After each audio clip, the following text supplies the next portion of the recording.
আসসালামু আলাইকুম রহমতুল্লাহ।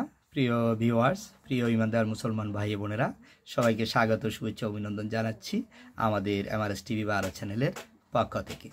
তো আমরা প্রতিদিন দুপুর 2টা বাজে আমাদের এই চ্যানেল থেকে একটি করে ভিডিও আপলোড করে থাকি, একটি হাদিসের ভিডিও আপলোড করে থাকি। তো আজকে আপনাদের জন্য হচ্ছে 127 নম্বর ভিডিও। আশা করি আপনারা ভিডিওগুলো শেষ পর্যন্ত দেখবেন।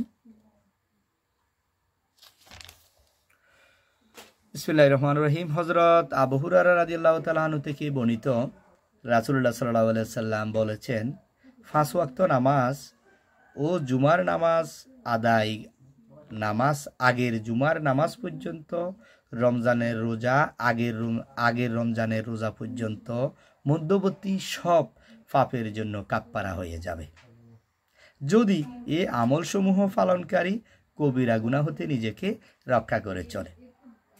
তো রাসূলুল্লাহ সাল্লাল্লাহু আলাইহি সাল্লাম বলেছেন, এটা আবু হুরায়রা মুসলিম শরীফের হাদিস নাম্বার হচ্ছে 552 নম্বর হাদিসে রাসূলুল্লাহ সাল্লাল্লাহু আলাইহি সাল্লাম বলেছেন, এটা বর্ণনা করা হয়েছে আবু হুরায়রা থেকে।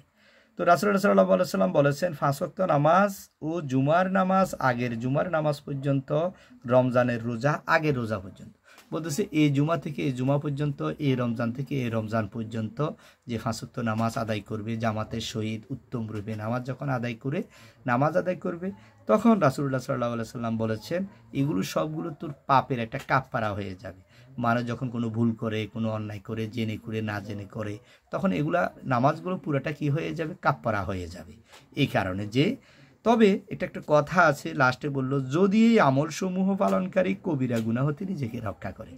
তবে সে যদি কখনো কবিরা গুনাহ না করে, কবিরা গুনাহ যদি না করে, তাহলে আল্লাহ তাআলা বলতেছে, রাসূলুল্লাহ সাল্লাম বলতেছেন, তার অতীতের যেই গুনাহগুলো চলে, ছোট ছোট পাপগুলো রয়েছে, জেনে করেছে না জেনে করেছে, এগুলোর নামাজের এই এক রোজা থেকে আরেক রোজা, এক জুমা থেকে আরেক জুমা পর্যন্ত মানুষ যে ভুল করে থাকে, মানুষ যেই ছোট ছোট ভুল করে থাকে, অন্যায়গুলো করে থাকে, আল্লাহ তাআলা এই নামাজের বিনিময়ে তাদের এটা কাফফারা হয়ে যায়। তো এই জন্য আমরা এই হাদিস থেকে আমরা এটা শিক্ষা অর্জন করব, আমরা কবিরা গুনাহ থেকে বিরত থাকব।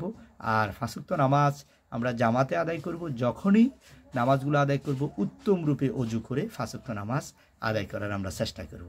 আল্লাহ তাআলা আমাদের সবাইকে তৌফিক দান করুন। আমিন।